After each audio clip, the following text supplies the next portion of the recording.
My name is Yulia Sion. I'm a researcher and industry expert in haptics and wearable tech. And today I will be hosting the episode, and we'll talk about the future of VR training, force feedback, and haptic gloves. My guest today is Gijs Den Butter, a co-founder of SenseGlove. His company is on the mission to create not less than Ready Player One future. Hey, Gijs, how are you doing today? Hi, Julia. I'm fine, thanks. How are you? I'm good, and I'm very excited you came and here today, and you have this time a little bit to chat with me. I'm very excited actually to learn a little bit more about your company and what you do and the design process behind the scenes. It's always interesting. So thank you. Pleased to be here, yeah. So I think what we can do, we can start by you talking a little bit about your company, what it does, how it all started. Anything you'd like to mention would be great.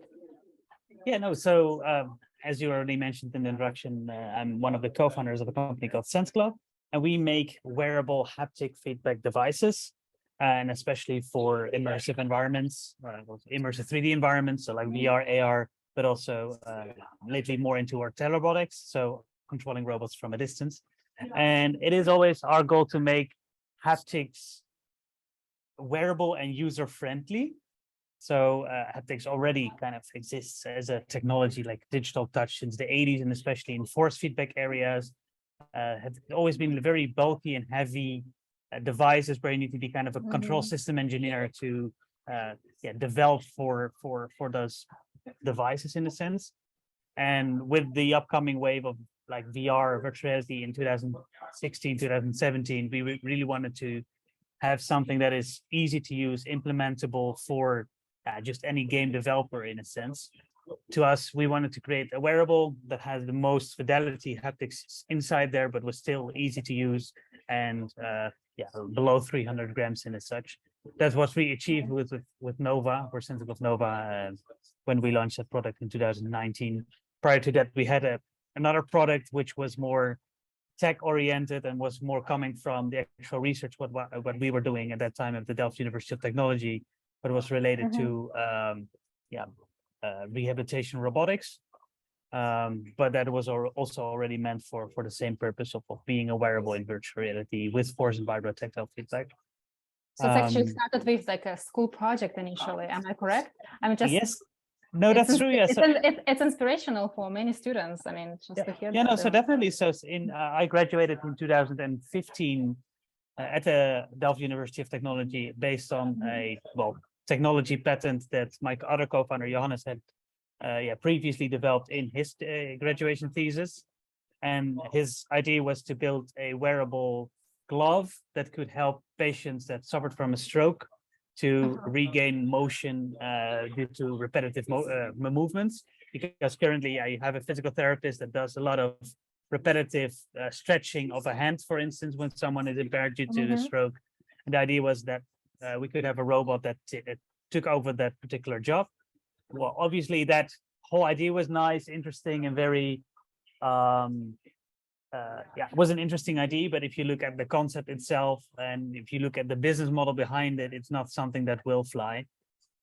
So therefore, it was kind of my assignment from my design perspective. Okay, how can we take that technology and how can we build that into something that is useful for the current market?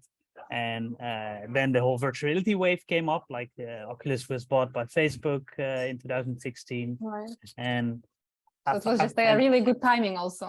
Yeah, it was quite a good timing. And personally, I was myself always involved in more human-computer interactions. So how can we interact with computers?